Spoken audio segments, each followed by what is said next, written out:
I have a problem. I need to pick a new GT3. And I know a lot of you guys have the same problem. I grew bored of driving the BMW. Although I had a lot of success with the car, I have always found it quite a snooze fest to drive. And I thought there's no better way to decide on a new car than creating a tournament bracket, going through each car until I find the one. I've been committing so much time to choosing a new car, doing many laps on many tracks in all the GT3s, so I thought it'd be worth sharing my findings with you in a fast-paced video. Now before we start the tournament, this is not a best to worst ranking. This will just be a quick overview of the characteristics of each car and my experience as a non-alien sim racer when driving them. All these cars were tested on fixed setup and Coach Dave's race balance setup. Up first, we have the Porsche versus the BMW. Considering I said I don't want to drive the BMW anymore, this is basically a buy round for the Porsche, but I'll quickly go through the characteristics anyway.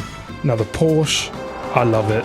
Personally, I find it a really good car to drive, though it can slip on you and it can snap, so it's a bit of a difficult car to drive compared to a car such as a BMW. I think the ceiling is higher for the Porsche if you can extract the pace out of it without dying, but obviously I've driven the BMW so many times. It's decent for a beginner, it's very stable, quick in a straight line, but the BMW is not great on the brakes, it's terrible on its tyres and they're always overheating. Whereas I know the Porsche, I've done some endurance races with it, it's beautiful on the tyres. I think it might be the best car on tyres. The Porsche might even be the best car on the brakes as well. So quite easily, the Porsche moves on. On to the next preliminary round. It's the Lexus and Mercedes. Now, if you've played any daily races, or especially if you've been in any endurance races, you will have noticed that the Lexus is king. Everyone is taking the Lexus. It seems to be meta at the moment. It's fantastic on tyres. It's pretty safe to drive. I had a really bad experience with it when it first came out, but that's when Studio 397 had just published the tyre update which killed the GT3s and made them impossible to drive. And I hadn't touched it until I started making this video, and the Lexus is a very simple and stable drive from what I've experienced. It reminds me a bit of the BMW, which makes it a bit of a boring pick for me, but luckily it's going against the Mercedes, and fuck the Mercedes, it is not built for me. On throttle it can snap round high-speed corners, but it is super understeery at other points. I just cannot be bothered with it. If I could sum up the Mercedes, it feels like a boat sometimes and it feels like the Corvette other times, and there's no in between. So the Lexus easily moves on. Now on to the real round one. The Porsche versus the McLaren. I've already quickly gone over the Porsche. I love it. The McLaren, meh. It was okay. It's terrible on the brakes, but it's got a good top speed. Occasionally it's loose on the rear end, but it still understeers quite a bit, in which it kind of reminds me of the Mercedes. Not as bad as the Merc. Nothing can be as bad as the Merc for me, but overall the McLaren just isn't really worth the effort to me. There's other cars that have similar characteristics but perform better, for me at least. Porsche moves on to the Lamborghini and Ferrari. Starting off with the Lamborghini. Fuck the Lamborghini. Now in ACC, I was a Lambo main. I loved the Lambo. LMU is just not for me. One lap pace, I've heard it's pretty decent. I can't get a lap in with the Lamborghini on like half the tracks I tested. I just spin immediately. On top of that, I've heard it's awful in races with an obscene amount of fuel needed. Like the only GT3 that you need over 1.00 fuel ratio. I'm sure if you gave it a go, you might like it better than me. Personally, it's right down the bottom with the Mercedes. Now for the Ferrari, I've heard some bad stuff about the Ferrari. I've heard it snaps. I've heard its tyres overheat. They do. And I've heard it's terrible in a straight line, at least for the acceleration portion. Now, 3 out of those 3 things might be true, but something inside me just loves the Ferrari. First of all, the visibility is beautiful. The windscreen is massive. I can see everything. It is beautiful. Now for the snapping, it didn't snap too much on me. On some high-speed corners, if I trail brake too deep, it will just go, but most of the time it was really stable, especially around tracks like Monza. I could really just chuck it into corners and it wouldn't die. But yes, the tires overheat, and I haven't really had a chance to compare with the acceleration, so I can't really comment on that, but to me it feels alright. Nothing special. The brakes are alright, but just through corners it just feels so nice. Easily the Ferrari moves on. Now onto the Corvette and Aston Martin. For the Corvette first, it is deadly. Oh my god. Around some tracks it's worse than others, but trail braking, my trail braking just isn't built for this. If I trail brake at all into a longer high speed / medium speed corner, I die, and I'm not trying to die. It is a fun challenge. I'm pretty sure it's quick in the straight. When Monza's in the daily races, normally it's filled by the Corvette. When I was driving it around Silverstone, it actually felt pretty decent. It didn't feel too much more unstable than the Ferrari, so if it were like that around more tracks, I'd probably drive it a lot more often, because I really want to like the Corvette. It's such a good looking car, such a good sounding car. It's just around some tracks, around some corners, it is so difficult.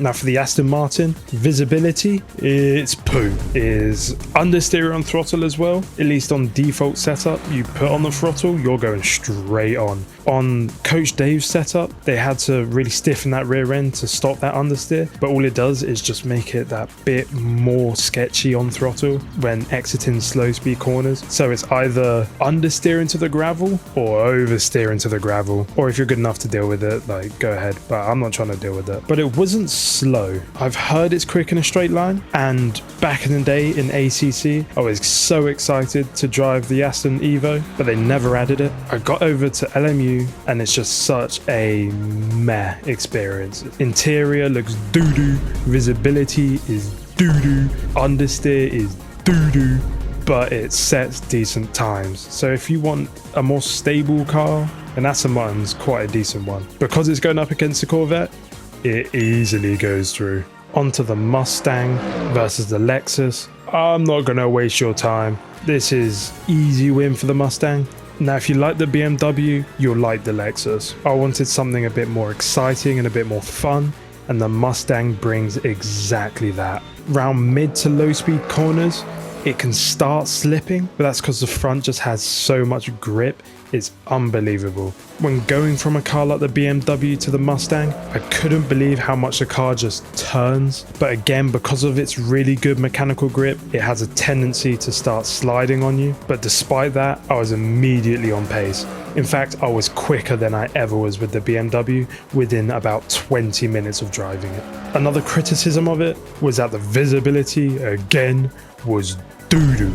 I like to see corners. I am on a single 24-inch monitor, and with the Mustang, that's a little bit of an issue. I'm sure I can get used to it, but despite that, Mustang easily moves on. Now we've been through all four of these cars' characteristics, we can rattle through them a bit quicker, but on to the semi-finals, the Porsche versus the Ferrari. Now this is a very tough decision because I love both of them. It's like getting me to choose between a cookie dough Ben & Jerry's and a half-baked Ben & Jerry's. Now the Porsche I have a lot more experience with, although it's not as much as a BMW. I have done a whole online championship and I really do love the way it drives. It feels really nice through all the corners. It's a bit deadly through higher speed corners or mid-speed corners where you need to brake just before it, but all it takes is a slight adjustment of your driving style and you're flying. Now for the Ferrari, very similar. I love the way it feels through corners, and similarly with the high speed corners, if you need to brake just before it, it can get a bit sketchy, but I've had nowhere near as much time with the Ferrari as the Porsche, and mainly because of that reason, I'm going to move the Ferrari on. Aston Martin versus a Mustang, it isn't really a hard choice. I really wanted to like the Aston, but it is just not for me. I just cannot be bothered to learn how to drive with that understeer on throttle. It just feels a bit boring.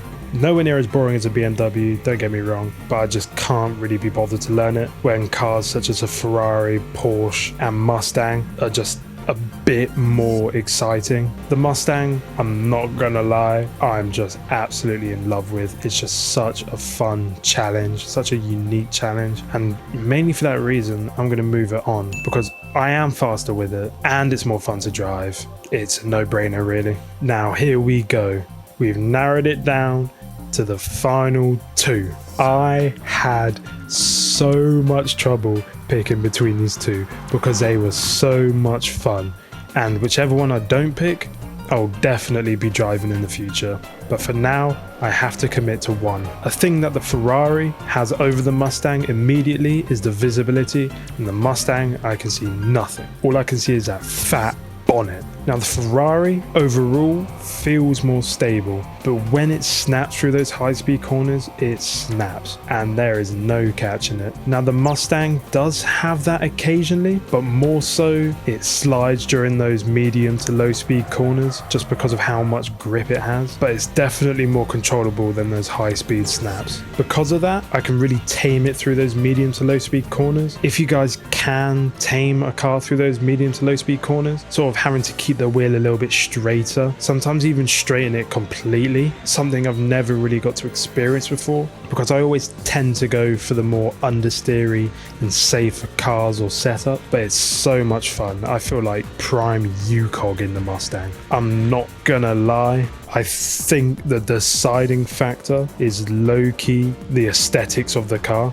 I could drive either for a 4-hour solo event, but which one do I want to look at more, or which one do I want to look through the windscreen of more? It's gotta be the Ferrari. I'm a big custom livery man and I cannot be bothered to think of an idea for the Mustang, but the Ferrari, you know, everyone loves Ferrari. Everyone loves a Ferrari.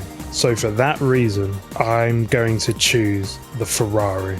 Not because of its pace, even though it does overheat tires, but for vibes, aesthetics and aura.